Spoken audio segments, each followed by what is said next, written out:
a bright, kind, and intelligent boy whom I loved in junior high school. He was hospitalized with leukemia just before his high school entrance exams. A classmate who was jealous of him sneered. Your life is over since you couldn't even take the exams and are a middle school dropout. Later, at a wedding party for a business partner, he met that classmate again. Justice was served to that same unpleasant person who still had a bad personality. My name is Susan. I'm 30 years old. My husband Tony is also 30 years old and was my classmate in middle school. We've been married for 3 years now. In middle school, Tony was good at both academics and sports, and he was quite handsome and cheerful, so he was popular with girls. I secretly had a crush on him too. At that time, I was a little chubby, had acne all over my face, and wore glasses. I was really an unremarkable junior high school girl. Mean boys gave me the nickname of plain glasses, and it hurt me. Tony was kind to me and even to the prettiest girl in class. Some boys were jealous of him and said things like, "He's such a goody two-shoes." Oliver was one of those boys who always talked behind people's backs without any basis. Oliver was the one who gave me the nickname plain glasses. He also said things like, "He's probably doing bad things behind the scenes." About Tony. He was jealous because he couldn't compete with Tony in academics or sports, and he knew that the prettiest girl in class had a crush on Tony. He often spoke ill of Tony, saying things like, "He can play sports but doesn't join any clubs, he's not sociable, and he's just pretending to be cool." But I knew. Tony's family was a single-parent household with a younger brother who was still in elementary school. His father passed away early, so he helped his working mother with household chores and taking care of his brother. Tony often came to our parents' supermarket with his brother, and I heard part-time aunties sympathizing with him. I thought Tony was kind not because he was a rich kid, but because he had been struggling since he was young. "Hey, your pants are shining at the knees. Don't you have any spare pants? You should have at least 5 pairs, right?" Oliver was teasing Tony again. His family was quite wealthy, so he probably had 5 spare pants. "And they don't even fit you, do they?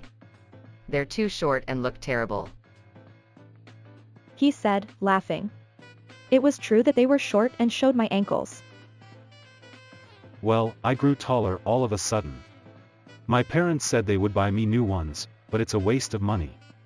I'm graduating in 6 months anyway," Tony said with a refreshing smile while protecting his mother. My heart ached at his smile. Ugh, poor people are the worst. Yuri, the one who's lost everything except for being born into a rich family. I wanted to shout that out loud, but as a plain glasses-wearing girl, it was impossible for me. Tony, who always had excellent grades and was at the top of his class, had decided to attend a local public high school with a high deviation value. On the other hand, Oliver seemed to be going to a private high school where wealthy people with moderate deviation values attend. The school is famous for its high donations and is attended by many rich young ladies and gentlemen who go on to prestigious universities. As for me, I was neither of those two and had decided to attend a local commercial high school. Well, I'm just a supermarket girl. It was sad to think that I only had another 6 months to spend with Tony, but I was happy just to see him every day, even though it was just an unrequited love. Acute myelomonocytic leukemia. Tony was suddenly struck by an illness. He had been feeling unwell for a while, but he didn't want to worry his parents, so he acted normally. He suddenly collapsed during class. Leukemia used to be considered an incurable disease. Nowadays, it has become a curable disease with appropriate treatments such as bone marrow transplants. However, Tony had to give up on taking the high school entrance exams. I felt sorry for Tony and cried until my face was swollen. His life is over since he couldn't even take the exams and is a middle school dropout, Oliver said happily. When I heard him say that, I felt hatred towards someone for the first time in my life. The middle school teacher had told me to refrain from visiting him because his symptoms were severe. His white blood cells had decreased, and his immune system had weakened, making him highly susceptible to infections. I went to the hospital many times but turned back before reaching it. I wanted to be near Tony as much as possible. The second half of my 3rd year in middle school passed by in a flurry. Of course, Tony was not present on graduation day. However, I heard from our homeroom teacher that Tony was going to undergo surgery after receiving bone marrow from his mother. If he received a bone marrow transplant, he would surely recover. I will definitely go see him when I can visit him. That's right. I'll switch from glasses to contact lenses for the day we can meet. I'll also go on a diet and become beautiful. I thought so and worked hard. As a high school student, I worked part-time at the supermarket my parents owned while waiting eagerly for the day I could visit Tony in the hospital. I went to the hospital reception desk many times to ask the nurses about Tony's condition. When I visited him for the first time, Tony was studying for his exams. At first, he didn't recognize me. Hi, Susan. Wow. I didn't recognize you at all. Do people change that much when they become high school students? I decided to take it as a compliment that he didn't recognize me because I had become cuter. My classmates also wanted to visit him, but they were busy with high school entrance exams and their subsequent high school lives. By the time they were free to visit him, visiting hours had ended, and Tony had become a thing of the past for everyone except me. It can't be helped. Tony said with a slightly lonely smile. I had a hard time deciding what to bring when I visited him for the first time. I ended up bringing him a wooden 3D puzzle. He was very happy with it and still has it on his desk. I'm glad you brought me something to do. All I've been doing is studying. I think I can take the exams even though I'm 1 year behind. I was overjoyed to hear that and knew that Tony would make up for lost time in no time. Although I wanted to visit him every day, I decided to limit myself to twice a week so as not to tire him out. I brought him puzzles, magazines, and snacks that were approved by his doctor. As I visited Tony, I became close with his mother and younger brother. Tony's mother worked as a nurse at the hospital where he was hospitalized. Tony's younger brother had just started middle school and was a lively and mischievous boy, the opposite of his brother Tony. When Tony was discharged from the hospital, I had become so close to his family that I was invited to their celebration party. Thank you so much for coming to visit Tony so often and worrying about him since he first got hospitalized. Tony's mother said at the party, revealing that she had noticed my frequent visits. I probably gave away my crush on Tony without realizing that she was his mother. Afterwards, Tony safely entered high school and went on to university with top-class excellent grades and recommendations. I went to a junior college after graduating from a commercial high school and helped out with my family's supermarket office work. We got married 3 years ago. I finally realized my first love and became Tony's bride. A year ago, we had a daughter and became a family of 3. Today, we left our daughter with Tony's mother, or rather my mother-in-law, and attended a wedding party for an acquaintance. The groom is the second-generation president of a large local brewery called Patterson Sake Brewery. He lost his first wife early on and decided to remarry this time. So even though he's called the groom, he's in his 50s. I've been calling him Uncle Patterson since I was a kid. Originally, my father was so impressed with the brewery's sake that he negotiated enthusiastically to handle it at our supermarket, and we've been doing business together ever since. Now we have a family relationship, so Uncle Patterson has been kind to me since I was a child. My family gathered together today to celebrate. Since it was a remarriage and the age is what it is, the bride and groom didn't want anything too flashy, so it was a standing party. However, the food and drinks served were top-notch delicacies, and the party proceeded in a friendly atmosphere. At that moment, a voice called out Tony's name. Tony? Is that you? You're alive. Oliver exclaimed. It was rude to ask if he was alive, but when I saw his face, I understood. It was him. Oliver, who had been in the same class as Tony in middle school. Despite being only 30 years old, he had a potbelly and stains on his expensive suit. He held a glass of alcohol in one hand and seemed to have already had quite a bit to drink. He didn't seem to notice me. Well, that's understandable. I'm no longer the plain girl with glasses from back then. But then, he said something outrageous. What are you doing here, you low-educated middle school dropout? Oliver asked. Tony and I were both surprised by this. Huh. It was as if time had stopped for this man when Tony fell ill just before high school entrance exams. With only a middle school education and no high school diploma, his life is over. Oliver said with pity.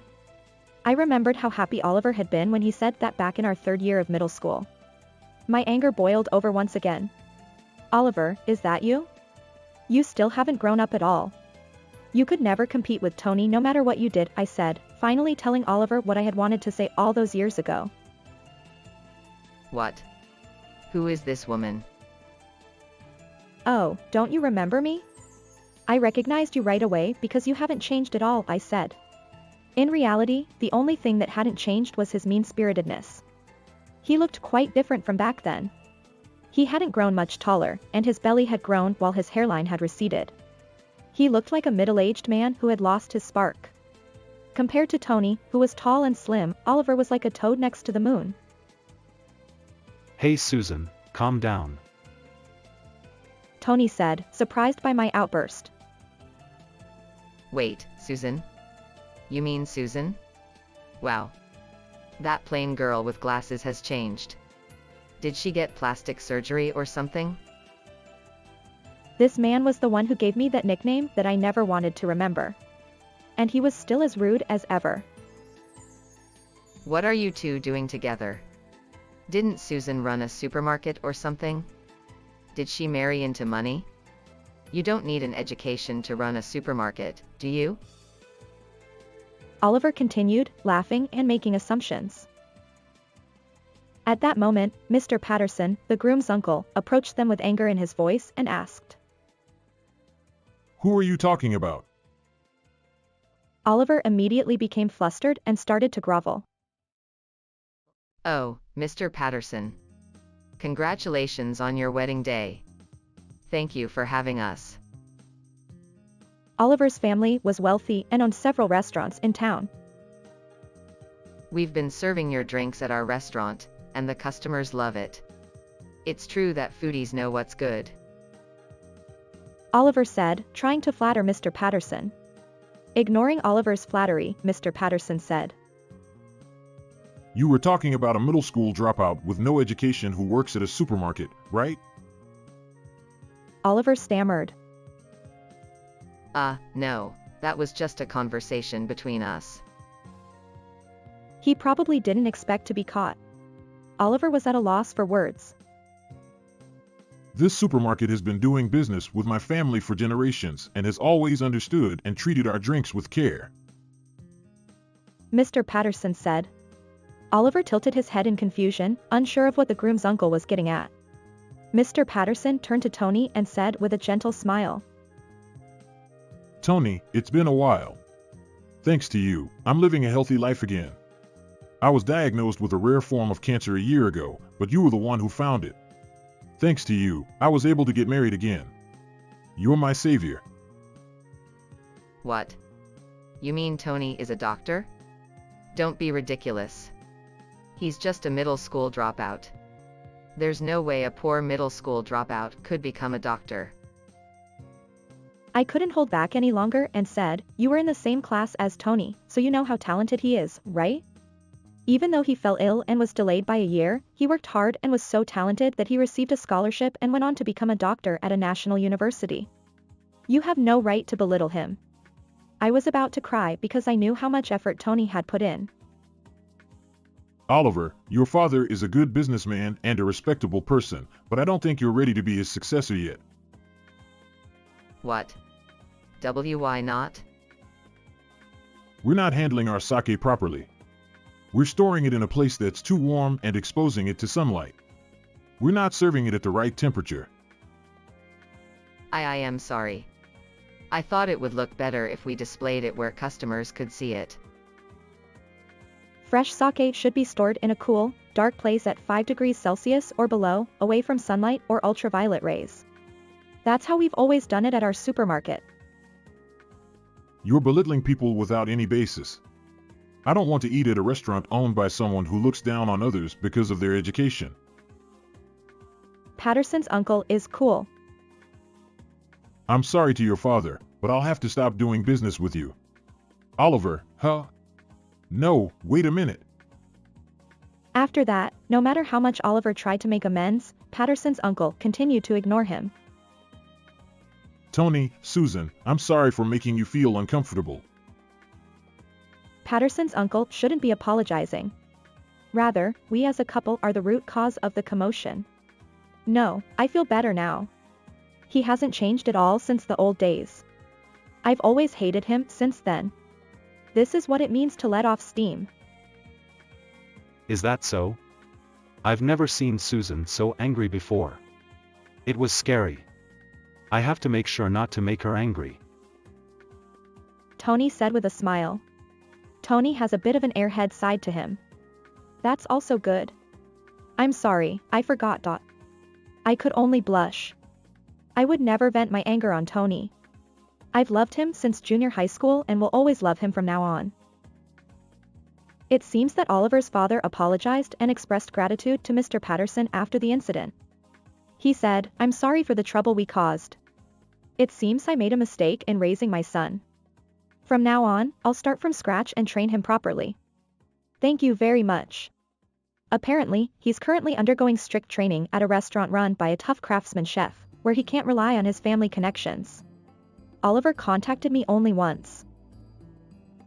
It's all your fault that I'm having such a hard time. It's all because of you. Remember that. Unfortunately, it seems that he hasn't changed his ways yet. Well, let's remember that we shouldn't have anything to do with him for the rest of our lives. On a Sunday afternoon, I love spending a peaceful time with my husband, having tea while watching our daughter sleeping. The party incident the other day reminded me of our junior high school days. When I was hospitalized, no one came to visit me.